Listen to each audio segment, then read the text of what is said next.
Before his imprisonment, Henri Charrière lived on the bustling streets of Paris. Young, attractive and fiery, he was nicknamed Papillon, butterfly, because of the small tattoo on his chest. He moved as freely as the wind, never staying in one place for long. He was a safecracker, yes, a thief, but he also had style. He never hurt anyone. He only opened the steel doors of those who lived better than him. For him, it wasn't crime, it was survival. He spent his nights in smoky bars, laughing with friends and dreaming of the sea. He had once been in love, a beautiful woman with dark hair and soft eyes. They had dreamed of leaving France together, buying a small boat and sailing to South America. One day, he would tell her, "We will live where no one owns us." But life, as always, had other plans. One night, a gangster was found murdered on a quiet Paris street. The police were looking for someone to blame, and Papillon was an easy target. He had enemies, a past, and no power to defend himself. Within days, he was arrested and accused of a crime he didn't commit. The courtroom was freezing. The judges didn't care who killed the man. All they wanted was a name. Papillon stood rigid, his eyes filled with anger and disbelief. "I'm innocent," he said, but his words faded into silence. The gavel came down.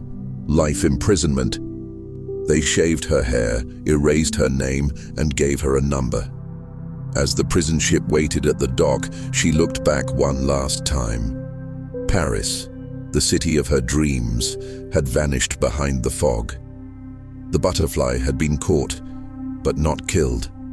Before the ship started to move, Papillon looked at her lover for the first time and looked at her as if to say to her, "You should forget me now." And she looked away into deep thoughts silently.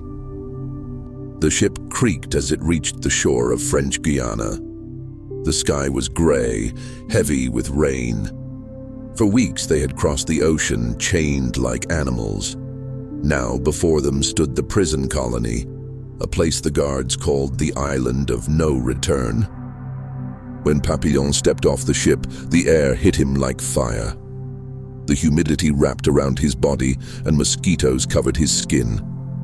Guards shouted numbers, not names. Each man was stripped, searched, and branded like cattle. Freedom, as he once knew it, was gone. The main camp was built deep inside the jungle. Wooden huts, mud, and endless rain.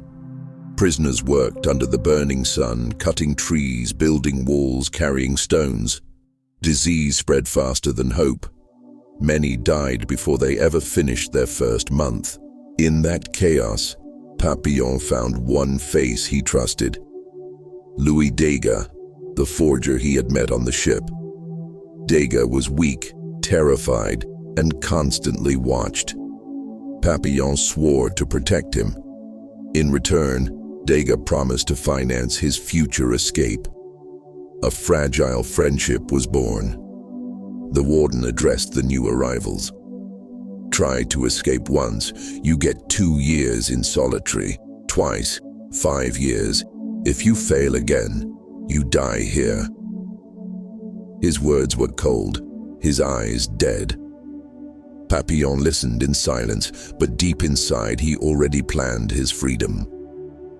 Days turned into weeks. They worked from dawn till dusk, their backs bleeding under the lash.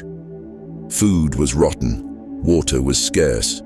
Every morning a bell rang and another prisoner collapsed, beaten, starved, or sick.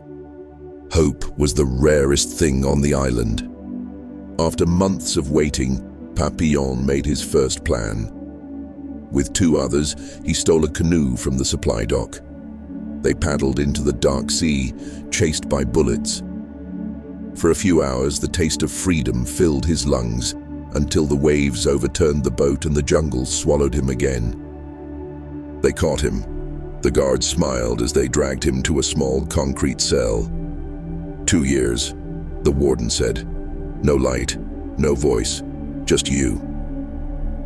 Inside that box, Papillon lost track of time. He talked to ants, counted water drops, and clung to one thought: I will not die here. When the door finally opened, 2 years had vanished. His body was thin, his eyes hollow, but his spirit still burned. Dega looked at him in disbelief. Papillon had survived what most men never could. Even broken, he still carried the light of rebellion. After the first failed escape attempt, there was another failed escape attempt, and this time Papillon was given a harsher punishment: 5 years in solitary confinement. While in-cell hunger gnawed at him, madness whispered to him. Yet somewhere deep inside, a single spark of hope refused to die. As Papillon was leaving her cell at the end of her 5-year solitary confinement, the prison warden said that she came to see for herself, not believing that Papillon had made it out alive. While Papillon was in solitary confinement, his friend Louis Dega had become the prison warden's clerk, and he was eager to see him after Papillon's 5-year solitary confinement ended. Finally, he went to see him. Papillon told Louis Dega about his new escape plan, and this time it would be different from his previous ones. They decided that the ideal time for the escape would be the evening of a cinema event being held at the prison. Finally, days later, the long-awaited escape day had arrived. Everyone had gathered in the prison courtyard for a movie. Louis Dega was prepared to serve the prison warden a drink and looked at Papillon as if to say, "Everything is fine." The rain had been falling harder by the minute. In the prison courtyard, the movie screen went dark. The power had suddenly gone out. A wave of confusion spread among guards and prisoners alike. Papillon had been waiting for this moment. He exchanged a single look with Dega, silent, determined, unshaken. They ran. Their feet splashed through the wet dirt as they reached the prison wall. Papillon climbed first, his hands gripping the cold stone. Dega followed, breathing heavily, but never hesitating. When they hit the ground below, Dega felt a sharp pain shoot through his leg. His ankle had twisted badly. He fell to his knees, gasping in pain. Without a word, Papillon rushed to him, placing Dega's arm around his shoulders. The rain washed away their tracks as they disappeared into the darkness. Together, escape was no longer a dream. It was real.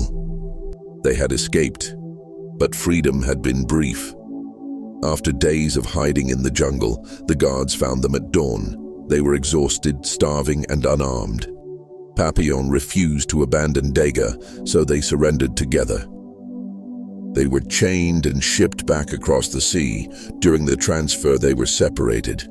Papillon called out to Dega, but the ocean winds swallowed his voice. Dega was sent to a labor camp. Papillon was sent to Devil's Island. The island was silent, endless, and cruel. There were no guards, because the sea itself was the prison, yet Papillon never surrendered. He studied the tides, watched the currents, and waited.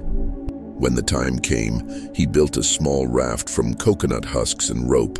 Standing on the edge of the cliff, he whispered Dega's name one last time, and then he jumped.